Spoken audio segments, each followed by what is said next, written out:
Quem seriam suas 3 indicações ao STF? Que o próximo presidente provavelmente vai ter até mais de 3 indicações, não é isso? Eu não indicaria ninguém ao STF porque a nossa posição é pelo fim do STF. Rapaz, esse cara vai ganhar muitos votos por essa declaração, viu? Não tem que ter Corte Constitucional. Não? Como que seria, então, 2 poderes apenas? 2 poderes. Na verdade, o judiciário é um poder num sentido abstrato, né? Muitos países não tinham STF. Certo. Agora quase todos têm. Mas muitos nunca tiveram. Inglaterra, por exemplo, nunca teve. E tem países que têm judiciário, mas não corte constitucional. Ele não está dizendo que vai extinguir o judiciário. Vai ter juiz de primeiro grau, vai ter judiciário de recurso, só não vai ter uma pessoa para dizer o que é a Constituição, não é isso? Uhum. Eu acho que não pode ter um juízo que decide o que é a Constituição. Isso existe em diversos países, é desse jeito. Quem seriam os nomes que o senhor indicaria, hipoteticamente, a ministro da Fazenda? E quem o senhor chamaria para fazer o programa de governo? É muito difícil. Com as pessoas que tem aí, é muito difícil. Não tem ninguém que o senhor indicaria para o ministro da Fazenda? Possivelmente. Seria alguém do meu partido.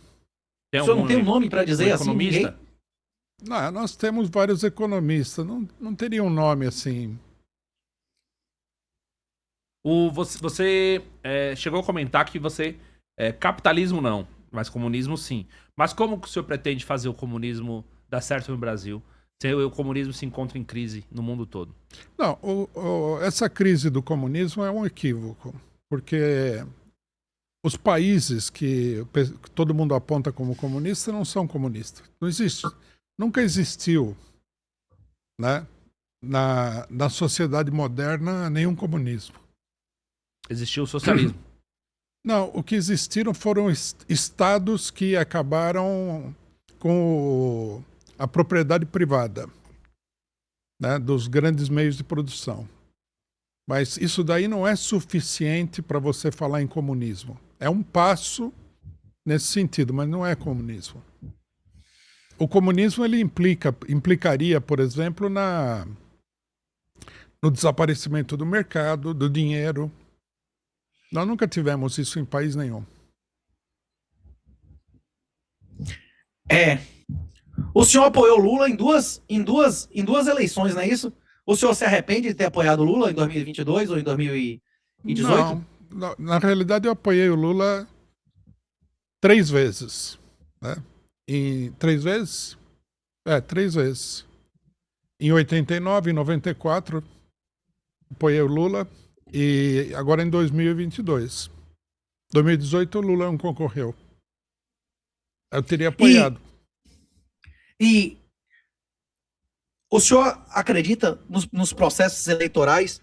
Ou o senhor acredita que existem vieses e crimes eleitorais? O senhor acha que o senhor confia nessa urna e nesse sistema eleitoral atual? Não confio. Eu acho um absurdo que no Brasil tenham transformado em crime você discutir a eficiência da urna eletrônica. É uma coisa absurda. E os assassinos todos monetizando o YouTube e quem discute esse tipo de coisa é banido da discussão pública, né? Totalmente absurdo.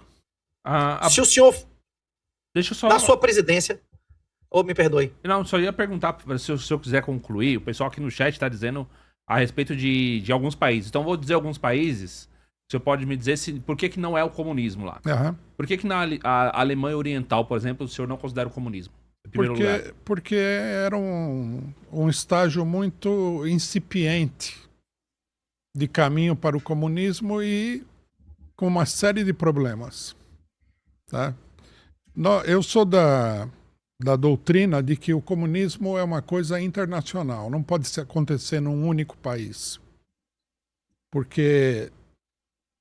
o país não tem o potencial econômico para dar lugar a uma sociedade comunista. Também aproveito para esclarecer uma coisa que deve ser confusão, né? Na nossa opinião, o comunismo não é distribuição da miséria. Por exemplo, Cuba é um país pobre. Ali é uma distribuição do pouco que eles têm. Isso não é o comunismo. Tá? É um país que presta atenção na população? Mas está muito longe de ser o comunismo. Para nós, o comunismo seria um estágio econômico mais avançado do que o capitalismo mais desenvolvido. Mas o senhor acredita, então, que, digamos, que essa revolução internacional pode começar pelo Brasil? Poderia. Poderia. Mas aí o senhor É, precisaria expandir essa revolução pro resto do mundo. Sem dúvida nenhuma. Esse sempre foi o programa comunista, expandir a revolução. O que você acha disso, Renato? O objetivo final do comunismo é o final do Estado. É por isso que algumas posições do Rui, eles são mais libertárias do que qualquer outro candidato. A questão é que uma das etapas para o comunismo é a ditadura do proletariado. É por isso que ele disse, por exemplo, que Cuba, que a todos esses casos que você deu, a Alemanha Oriental não era comunista. A ideologia dela era comunista, mas ela estava na fase de ditadura do proletariado, não é isso, Rui? É isso mesmo. Para ser o comunismo, ele teria que destruir o próprio Estado, que é uma fase que nunca aconteceu. Exatamente. E o Rui, ele é trotskista, não é isso, Rui? Exatamente. Ele não é leninista, ele não é maoísta, ele não é, como é Juche, que é os caras que acham que em qualquer lugar você pode fazer o comunismo. Foi exatamente o que ele disse. Na visão de Trotsky, o comunismo era todos ou ninguém, não é isso? Que é o que ele falou, que é o universalismo, não é isso? Isso, exatamente. Internacional. Só que o Trotsky era leninista. Posso meter bronca aqui? Pode. O senhor, como presidente, defenderia publicamente o impeachment no STF do PGR, como o senador lá, Alessandro, propôs? Em caso positivo, como limpar o judiciário? Eu defenderia porque o STF foi autor de uma quantidade gigantesca de ilegalidades nesses últimos 3 anos. Só? Nos 3 anos? Não. Nos 3 anos ele se excedeu, né? Isso é desde sempre, né? Desde sempre. É uma entidade que só prestou de serviço ao Brasil. Eu acho que o impeachment seria bem colocado. O senhor apoiaria o impeachment de todos que foram indicados lá pelo Alessandro Vieira ou mais alguns? Eu não me lembro agora quais que ele era o... Era Gilmar Mendes, Toffoli e Alexandre de Moraes e o PGR, o Janot. Sim, eu defenderia o impeachment dos 3. Na verdade, todos que votaram no processo do pessoal do 8 de janeiro, na minha opinião, tinha que sofrer impeachment.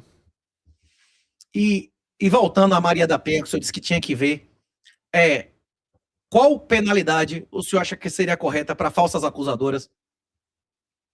Eu acho que não é possível você aceitar que uma pessoa seja condenada apenas com base numa acusação. Esse é um procedimento profundamente antidemocrático, né? Mas eu não me lembro bem exatamente das cláusulas da Maria da Penha, mas me parece que isso aí não está na lei. É que não tem. Inclusive, na prática, a regra geral é a impunidade da falsa acusação, né? É isso mesmo. Um outro ponto que normalmente é altamente discutido nas épocas eleitorais é moratória ou calote da dívida. Porque um dos maiores gastos do governo brasileiro é uma dívida que, em sua maior parte, foi feita de maneira altamente ilegítima. No seu governo, como é que o senhor ia fazer a gestão da dívida pública do Brasil? Ia pagar, ia meter calote, ia fazer moratória, até auditoria cidadã? O senhor faria o quê com a dívida pública do Brasil? De trilhão, não é isso? Eu acho que entre a dívida pública e a sobrevivência do povo brasileiro não tem dúvida. Não tem que pagar calote. A dívida. Não tem calote? Calote. Não ia pagar nada para ninguém. Ou ia auditar, ia... Os pequenos investidores, que não são a maioria, não é pequeno essencial. É o que? Até 100 mil, 1 milhão de reais? 50 mil? Estabelecer alguma coisa assim, 300 mil, sei lá. Deixa eu abrir um pouco a questão dessa...